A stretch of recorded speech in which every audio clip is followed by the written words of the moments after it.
4. De repente, alzó la escopeta, pero Esther no se acordaba ni siquiera de algo tan básico como poner los dedos en el gatillo.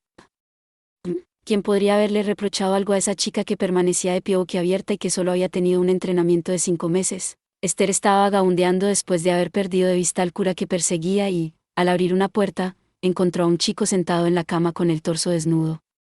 Además, su cara era tan blanca como la nieve recién caída y tan bella como la de un hada o un semidios. Su semblante enfermizo y el pelo enredado sobre la frente le otorgaban más atractivo y en ningún caso eclipsaban su belleza. No era de extrañar que una chica adolescente criada en la iglesia y apenas sin contactos masculinos se quedase impactada, olvidando por un momento todo lo ocurrido 2 noches atrás. Yo, ¿debo pedirle disculpas y cerrar la puerta? ¿O cierro la puerta primero y luego pido perdón? En ese instante en el que Esther vacilaba, el chico abrió la boca como si fuese un pez sin oxígeno. Tirana. La voz aún sin cambiar por completo surgió de la cama como un grito. Cuando Esther recuperó la razón ante la expresión de odio, la manta blanca se había remolinado hasta el techo y, al mismo tiempo, el cuerpo delgado había saltado de la cama tan rápidamente como una serpiente. Si Esther hubiese sido veterana y hubiera mantenido un poco la calma, se habría dado cuenta de que él se había movido con una extraña lentitud para ser un vampiro, pero lo lento para los vampiros era demasiado rápido para el ojo humano. Vampi. Ah. Cuando Esther puso el dedo en el gatillo después de volverse, el vampiro se abalanzó sobre ella y la tumbó. El monstruo, con aspecto de jovencito, se montó encima de la chica, que se había caído de espaldas, y le mostró los colmillos. ¿Por dónde has entrado, perra? Unos labios tan rojos que parecían pintados escupieron palabras del color de la sangre. Los ojos cobrizos y con un brillo brutal lanzaron una mirada asesina a la monja. Responde. ¿Por dónde has entrado? Mientras la agarraban por el cuello y la arrojaban violentamente al suelo, a Esther le vino a la mente aquel hedor a quemado de albúmina y la imagen de las esposas en los brazos calcinados. No quiero que me mate, ni mucho menos que me chupe la sangre y que luego me queme. Maldito. En ese momento, cuando la repugnancia fisiológica se convirtió en furia explosiva, se inició el programa de combate que le había sido inculcado durante 5 meses como si se sincronizara con su instinto de supervivencia. Casi por impulso, giró el cuello y mordió los dedos del chico que tenía sobre el pecho. ¡Ay! Era imposible. Los vampiros, por una cuestión de orgullo y por su fuerza, no podían ser mordidos por un ser humano ni gritar de dolor. Pero Esther no tuvo ni tiempo de darse cuenta de que acababa de realizar una hazaña imposible, sino que al ver que se había aflojado su fuerza, levantó la escopeta con las manos y golpeó el hombro vendado del chico con la culata. El vampiro se dobló y profirió un grito agudo. Su rostro, tan bello como el de una muchacha, se desfiguró por el dolor y se le saltaron las lágrimas. Mientras tanto, Esther, extendiendo y contrayendo las piernas como una langosta recién pescada, tiró al vampiro al suelo y aprovechó esa reacción para dar una voltereta hacia atrás. Después de levantarse con un movimiento acrobático, fue ella quien se puso encima de él, que permanecía caído en el suelo. No te muevas. Si el instructor más severo y temido entre los que había tenido durante los 5 meses de entrenamiento la hubiera visto en ese momento, seguramente se habría emocionado. Como decía el manual sobre los combates cuerpo a cuerpo, bajó su trasero hasta el estómago del chico, que gemía por el dolor, y controló los brazos del enemigo utilizando las rodillas. Justo después, la escopeta apuntaba a la frente del vampiro. Quieto, vampiro. En nombre del Padre, del Hijo y del Espíritu Santo, que has detenido. Esa vez puso los dedos en el gatillo y le chilló con fuerza. Eres sospechoso de asesinato, de vampirismo, de incendio, etc. Ríndete, mátame, tirana. El vampiro jadeó con dificultad, pero sin ocultar su cólera. La herida se abrió y la mancha de sangre se extendió por la venda blanca en cuestión de segundos, pero apretó los dientes y ni siquiera se quejó. Como un aristócrata noble del imperio va a resignarse a ser humillado y a ser derribado por tiranos. ¿Noble?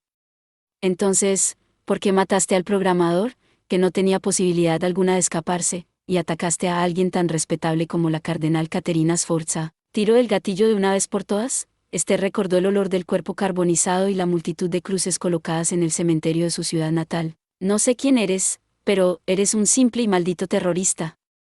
No dejaré que te salgas con la tuya. Yo tampoco dejaré que te salgas con la tuya, tirana. Esther se puso pálida al oír una voz que contenía mucha más maldad y fluidez que la del vampiro tumbado debajo de ella. Menor que mierda. ¿Hay alguien más? Mayor que. Apuntó la escopeta hacia la puerta, donde un chico de pelo negro a su lado permanecía de pie con una daga muy afilada en la mano. Aparta ese juguete de John, tirana. El joven se lo ordenó mostrando levemente los colmillos en los extremos de sus finos labios. Desde el punto de vista del rendimiento de las armas, la situación de Esther era superior, pero podía disparar tan solo una vez dada la tremenda fuerza física de los vampiros, podía matar a un vampiro, pero en el instante siguiente el cuello de Esther sería arrancado del resto de su cuerpo. No te preocupes por mí, Radu. Chilló en el idioma del imperio. Hemos fracasado en la negociación con el Vaticano. Yo ya no puedo volver al país. Mátala y vuelve a casa, Radu. Calla, Ion. Ya has oído mi aviso, tirana. Deja el arma y apártate. De él, Radu, el joven del caballero negro a su lado, iba levantando gradualmente la mano. Con la fuerza hercúlea de los Masusla era fácil que lanzara el machete antes de que ella disparara. Le cortaría primero los dedos y después la cabeza. Eres tú quien tiene que dejar el arma. Detrás de Radu, que apuntaba a la monja, sonó un ruido metálico, el ruido característico del martillo de un revólver. Si lo lanzas, vas a pagarlo muy, pero que muy caro. Padre Nitroad. Esther se alegró enormemente al ver la sombra alargada que estaba de pie detrás de Radu. El revólver de percusión del cura canoso tenía como objetivo al joven del pelo negro a su lado. ¿Dónde estabais, padre? Tenía que investigar algo y... Oye, Esther, levántate despacio y acércate a mí. Así, poco a poco, como hacía siempre, el sacerdote le habló a la chica en un tono suave. Mientras tanto, su arma no dejaba de apuntar. Padre, parece que estos dos son aristócratas del imperio. Esther se levantó como le había indicado Abel y retrocedió hasta llegar a su lado. Su escopeta seguía apuntando al vampiro rubio de modo que pudiera dispararle en cualquier momento. ¿Los llevaremos a la embajada y allí los interrogaremos? Un momento, ¿cómo los llevaremos si hace sol? Pero antes, ¿puedo decirte algo? Inmediatamente después, Abel le quitó la escopeta a Esther con una fuerza terrible, justo en el instante en que ella se volvía. ¿Qué hacéis, padre?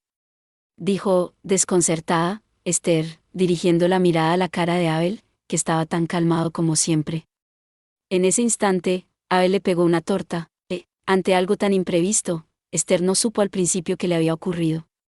Se dio cuenta de lo que había pasado cuando el dolor se transmitió de la mejilla al cerebro. Te dije que me esperaras fuera. El cura abrió la boca con serenidad, dejando quieta la mano con la que había dado la bofetada a la chica. Su semblante era el mismo de siempre, con aire despreocupado, pero sus ojos proyectaban una luz severa que Esther jamás había visto anteriormente. Es el Abel de siempre. Entras aquí sin permiso y encima te enfrentas a ellos. ¿Quién te ha dicho que lo hagas? Yo... Esther interrumpió la frase que iba a pronunciar. A causa del tortazo recibido, se cayó sin que pudiera protestar y solo la fuerte respiración se le escapaba de los labios cerrados. Perdonad, dijo Abel, que no se dirigía a la chica, que estaba a punto de llorar. Ignorando con cruel indiferencia a la monja, el sacerdote bajó suavemente el revólver. Al guardarlo en la pistolera, hizo una reverencia respetuosa ni más ni menos que a los dos vampiros. Sois aristócratas del imperio. Os ruego que aceptéis mis disculpas por la descortesía. Me llamo Abel Nictroad y pertenezco al servicio secreto de la Secretaría de Estado de la Santa Sede. Por orden de la cardenal Caterina Sforza, he venido a protegeros. ¿Cómo? Menor que, proteger a los vampiros, esos monstruos que atacaron a la cardenal. Mayor que. Mientras Esther enmudeció sin creer lo que había dicho Abel, los dos vampiros, Ion y Radu, también miraban al padre con perplejidad. ¿Te llamas Abel, tirano? Durante un rato los dos chupasangre habían estado hablando con los ojos, pero el chico rubio fue el primero en abrir la boca. Entonces, ¿eres un subordinado de la cardenal Sforza? Más o menos, ya que la cardenal Sforza es secretaria de Estado. Volvieron a mirarse. Esa vez no solo intercambiaron una mirada, sino que hablaron en voz baja. Parecía que Ion estaba excitado, y Radu le calmaba sin alterarse. La discusión en secreto duró bastante, pero Abel se mantenía pacientemente en silencio. Aunque no me fío de ti. Por fin, llegó el momento en el que la paciencia daba sus frutos. El chico rubio dirigió a regañadientes la cara molesta al cura. De todos modos, te diré quién soy. Soy Ion Fortuna, voivoda de Moldova, conde de Memphis. Y como el espada imperial que soy, he venido a transmitir un comunicado sagrado de parte de Augusta, del imperio de la humanidad verdadera. Soy Radu Barbón, el enviado adjunto y varón de Luxor. Soy chambelán del imperio. El joven de pelo negro a su lado se presentó con expresión seca. Hablaba el idioma oficial de Roma con mucha más fluidez que el otro chico, aunque con un tono de reserva. Sois el conde de Memphis y el varón de Luxor. Abel asintió, repitiendo los nombres y títulos para memorizarlos, y luego se subió el puente de las gafas. De acuerdo. Antes decíais que habíais venido para transmitir un comunicado sagrado de Su Majestad del Imperio de la Humanidad verdadera. Entonces, puedo considerar vuestra visita como una señal de vuestra disponibilidad a negociar. Así es.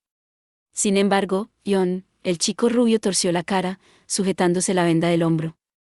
Todavía no me fío de vosotros. La otra noche me disparasteis, y además hoy habéis invadido vuestra casa. ¿Ha sido un error? Os ruego que nos perdonéis. Justo antes de vuestra visita, un Mazuzla atacó nuestra embajada. Mi compañero, el que os disparó, os confundió con un asesino. ¿Cómo? ¿Os atacó? El vampiro rubio frunció el ceño. ¿Dices que había otro Mazuzla allí? Sí. ¿Conocéis a alguien? Otro Mazuzla aparte de nosotros. Reflexionando, el joven del cabello negro a su lado había hablado para sí mismo, casi en silencio, y miró al otro chico, murmurando: Ion, ¿no habrán venido los halcones? ¿Halcones? ¿Habéis dicho halcones, Su Excelencia? ¿Qué diablos? Abel dejó de hablar al oír el estruendo y levantó la cabeza como si se diera cuenta de algo. En ese momento, Radu, el joven de pelo negro a su lado, también mostraba cierta preocupación en su rostro y se giró hacia la ventana. ¿Qué pasa? Ion arrugó el entrecejo con aire de sospecha al ver el comportamiento de los otros dos. Únicamente Esther seguía desanimada y cabizbaja, sin darse cuenta de nada. ¿Qué ocurre, Abel? Radu, ¿qué estás mirando tú también? Cuidado. Al suelo. Antes del aviso de Abel, Radu echó al chico al suelo, y medio segundo después, Abel empujó también al suelo a Esther. Un segundo más tarde, la habitación tembló con estrépito. ¿Qué demonios es eso? Protegido por su amigo, el chico chilló y la monja dio un grito apenas audible. Con un sonido retumbante, el suelo se inclinó, el cuarto se movió como si fuese una batidora y llovieron por todos lados trozos de yeso. ¿Es un terremoto? No. Los cristales reforzados de las ventanas se agrietaron. El sacerdote chasqueó ligeramente la lengua. De pronto, apareció un objeto rudo y poco apropiado para un barrio residencial de lujo. La masa de acero con gruesas orugas era como una montaña pequeña, una humareda blanca ondeaba desde el cañón principal, que sobresalía de la parte delantera.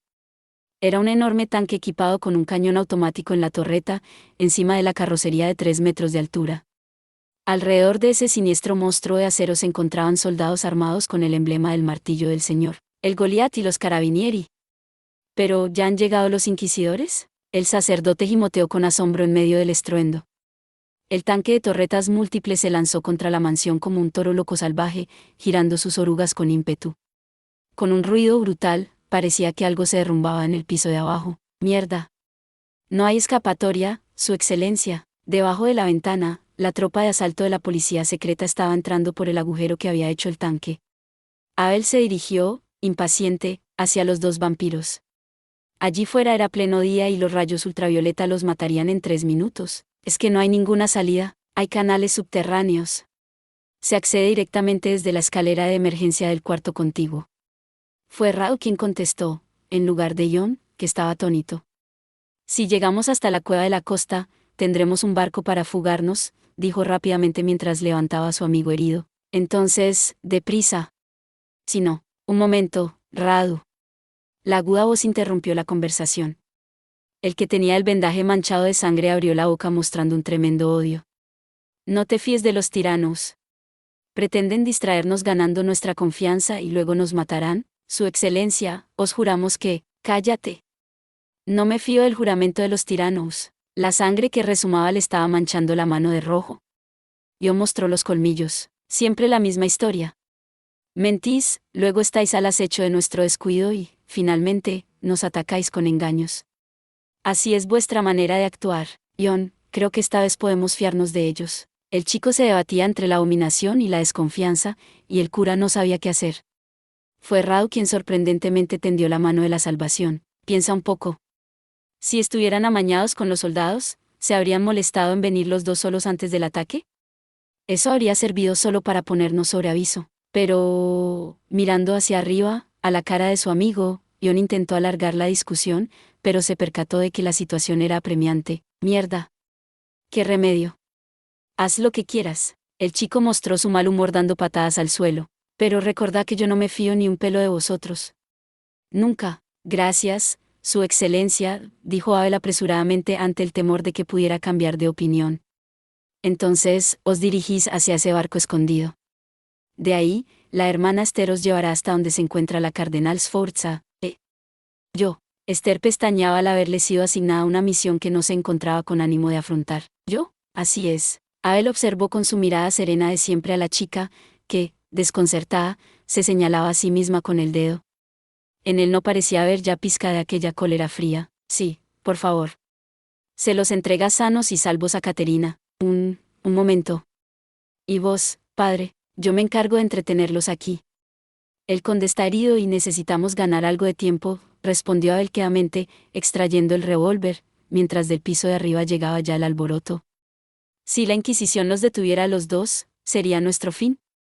Esther, llévaselos como sea Caterina. Pero, ¿no os importa que vaya yo? ¿Cómo que si no me importa? El sacerdote movió ligeramente la cabeza con aire de duda, mientras Esther le miraba con una sombra de sospecha. Vos no os fiáis de mí, ¿verdad, padre? ¿Cómo? ¿Que no me fío de ti? ¿De qué hablas? Las arrugas de la frente de Abel se marcaban cada vez más. Esther volvió a preguntarle, sin saber muy bien por qué se sentía irritada. He entrado aquí sin permiso y casi estropeo la misión.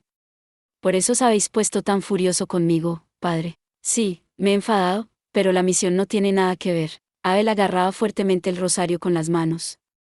El religioso le habló como si tratara de persuadirla. A mí me da lo mismo la misión.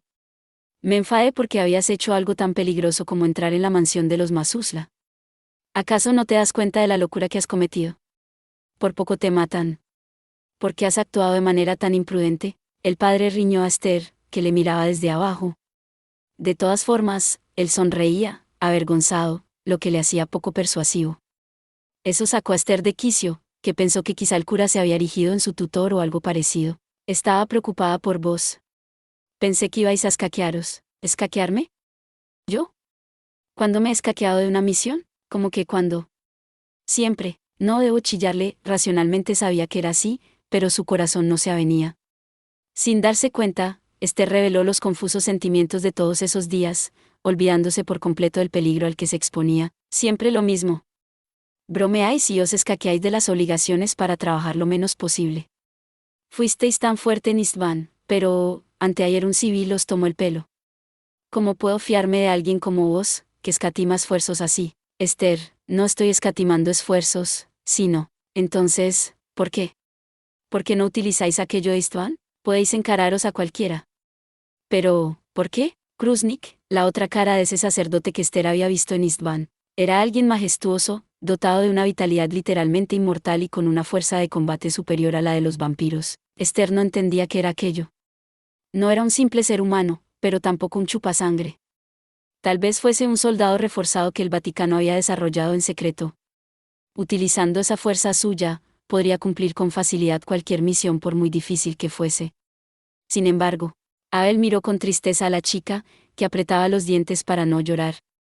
Él abrió y cerró la boca un par de veces, como si estuviera indeciso, pero por fin decidió hablar. Esther, ¿estamos preparados, tiranos? Los vampiros vestidos como nómadas se volvieron. Tenían los rostros completamente cubiertos con una tela blanca, excepto los ojos, por si tenían que exponerse a los rayos ultravioleta. Huyamos.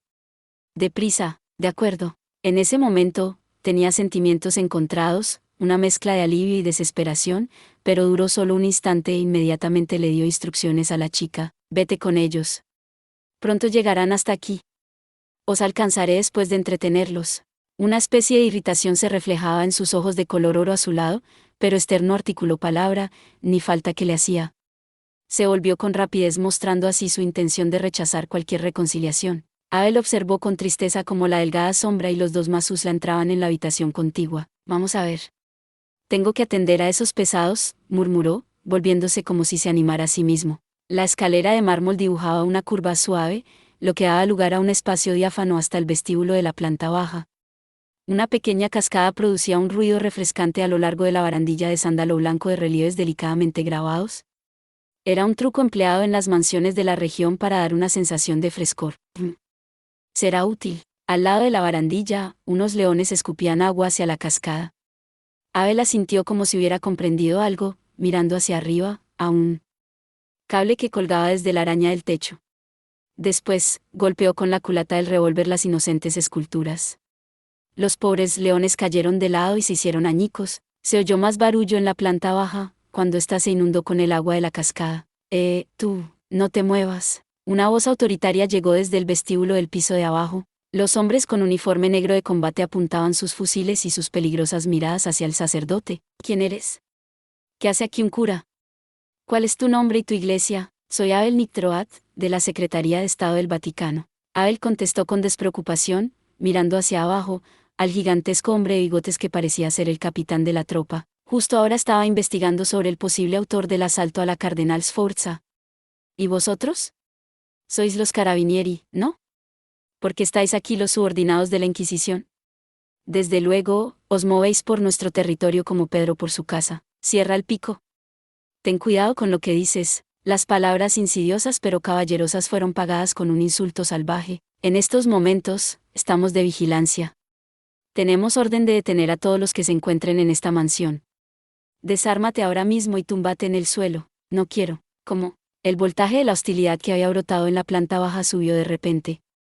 El sacerdote no se dio cuenta de eso o, si lo hizo, decidió ignorarlo y resopló, malhumorado. Yo tampoco quiero pelearme con vosotros, pero también soy un mandado. Sin orden de mi superiora no puedo abandonar la misión. Si lo hiciera, luego me haría pagar un precio muy alto. Deja de decir tonterías y obedece nuestras órdenes. Piensa que es más peligroso para ti, tu superior ausente o nosotros, que estamos aquí, delante de tus narices. Por supuesto, mi superiora, respondió sin vacilar. Como la haga enfadar, me va a caer algo terrible. Cuando me pasé con los gastos del presupuesto, me dijo sonriendo, ¿por cuánto se vende un riñoncito? Todavía me despierto por las noches de las pesadillas que tengo. Basta de chorradas, cura de mierda. El capitán miró con el ceño fruncido al sacerdote, que había empezado a murmurar con las manos en la cabeza, como si hubiese revivido algún trauma del pasado. Da igual, ¿al ataque? Si se resiste, mátalo. En respuesta a las instrucciones del capitán, los guardias iniciaron la acción. Subieron por las escaleras, inclinando ligeramente el cuerpo hacia adelante, con los fusiles dispuestos. Sus movimientos, que recordaban a los de los perros de caza bien entrenados, eran sencillamente brillantes. Vaya, entonces, vamos a terminar así. No hubo ni un ápice de temor en Abel, que estaba escondido en la sombra de la barandilla. Lamentándose, alzó el revólver y giró la cabeza. Sin embargo, su arma no apuntaba hacia los carabinieri que estaban subiendo, sino al techo, una dirección totalmente alejada del objetivo. ¿A dónde apuntas, imbécil? Los policías se mofaron al ver que la bala, disparada con estruendo, había penetrado en el techo en vano, pero su burla se convirtió en un alarido justo en el instante en que el cable de electricidad que colgaba del techo cayó en el charco que había en las escaleras. Aunque fuera tecnología de la era antigua, la de antes del Armagedón, la electricidad para hogares empleada para encender las lámparas de acero no tenía la capacidad de electrocutar a las personas, pero sí tuvo el suficiente efecto como para que los policías tropezaran y cayeran por las escaleras. Estar tan juntos para cubrir así el ángulo muerto de cada uno resultó ser su perdición y se formó una especie de masa humana que cayó rodando hasta la planta baja. Mierda, maldito impertinente. Hasta Abel llegaba el crujido de dientes del capitán. Esas escaleras eran las únicas por las que se podía acceder a la primera planta de la mansión. La electricidad. Cortad la fuente principal. Oh, no os dejaré ir por ese lado. Desde la primera planta se veía por completo el vestíbulo de la planta baja. Abel, escondido junto a la barandilla y asomando solo su revólver, disparó justo delante de los policías que habían echado a correr. No os mováis más. Yo no tengo buena puntería y quizá os hiera. Ya he ganado algo de tiempo. El Mazuzla llamado Ion estaba herido. Quería ganar todo el tiempo que le fuera posible. A ver, ¿con qué más puedo provocarlos?, pensaba Abel. ¿A qué estáis jugando aquí? La pregunta resonó en el aire y, al mismo tiempo, una desafortunada ráfaga de viento sopló por encima de la cabeza de Abel. Lo que había pasado con tanta intensidad que había hecho ondear los bajos del hábito cortó inmediatamente el cable colgado. Después volvió de nuevo a la planta baja, dibujando suavemente un círculo. Quien cogió el objeto en el aire fue una silueta de elevada estatura que había aparecido de repente. «¿Retiraos?». El hábito gris que llegaba hasta los pies impedía discernir el sexo de la persona, pero una voz baja y masculina resonó en el casco, que le cubría toda la cara, excepto la boca. «Aunque os parezca mentira, ese es el agente más perspicaz de la Secretaría de Estado. No es alguien con quien podáis Dejádmelo a mí, ¿y vos quién sois? A él se lo preguntó manteniéndose medio oculto en la sombra de la barandilla, pero sabía más o menos cuál iba a ser la respuesta. Le hizo la pregunta para ganar más tiempo aún, aunque ante un enemigo como ese, era un esfuerzo inútil. Soy Petrus, hermano Petrus, director de la Inquisición, alias el Ruinante. El monje del hábito gris se presentó con una barra de hierro en las manos enfundadas en guanteletes que era casi tan grande como él. Estoy de servicio persiguiendo al autor del asalto a la Cardenal Sforza. Si sois miembro de la Santa Sede, con buen juicio debéis colaborar con nuestra sagrada misión. Vamos, dejadme pasar. La voz del hombre no contenía ninguna amenaza, sino que expresaba confianza en sí mismo, acreditada por su capacidad y por los méritos profesionales. En cambio, Abel lo rechazó de plano. No, ¿cómo? Resonó la voz sorda del monje, ante la inesperada negativa. El cura contestó fríamente, por desgracia para vosotros, yo también estoy persiguiendo ese objetivo. No quiero que me quitéis el mérito de la detención. Ruego que os vayáis todos los que seáis ajenos a este asunto. Ante ese rechazo repleto de retórica provinciana, Petrus torció los labios como si insólitamente se alegrara. Entonces, ¿no queréis dejarnos pasar, Nitroad? Si habéis oído otra cosa, os recomiendo que vayáis al otorrino. El monje, convirtiendo la hostilidad de sus ojos en ganas de matar, levantó los brazos delante del sacerdote, que respondió muy serio. ¡Qué gracioso! Un ruido agudo y extraño salió de los dos extremos de la barra de hierro, un sonido producido por el giro de un disco de alta frecuencia. Antes, seguramente había cortado con eso el cable. Era un arma extremadamente peligrosa, que podía lanzar un disco dirigido por un cable y con un giro ultrarrápido. El Ruinante rugió y dio vueltas, como si fuera un bastón, a esa especie de masa que pesaría unos 50 kilos. Deduce Comité Gladio. Deo ayudante Vincam. Si queréis impedir mi santa misión, no hay más remedio que pasar por encima de vuestro cadáver, agente. Eso es todo por este video. Espero que hayas disfrutado de la narración de esta emocionante novela web o ligera. Si te gustó el video y quieres ver más contenido como este, te invito a que te suscribas y le des me gusta al video. De esta manera, me ayudas a crecer y a seguir compartiendo historias emocionantes contigo. No te pierdas ningún video más. Gracias por tu apoyo.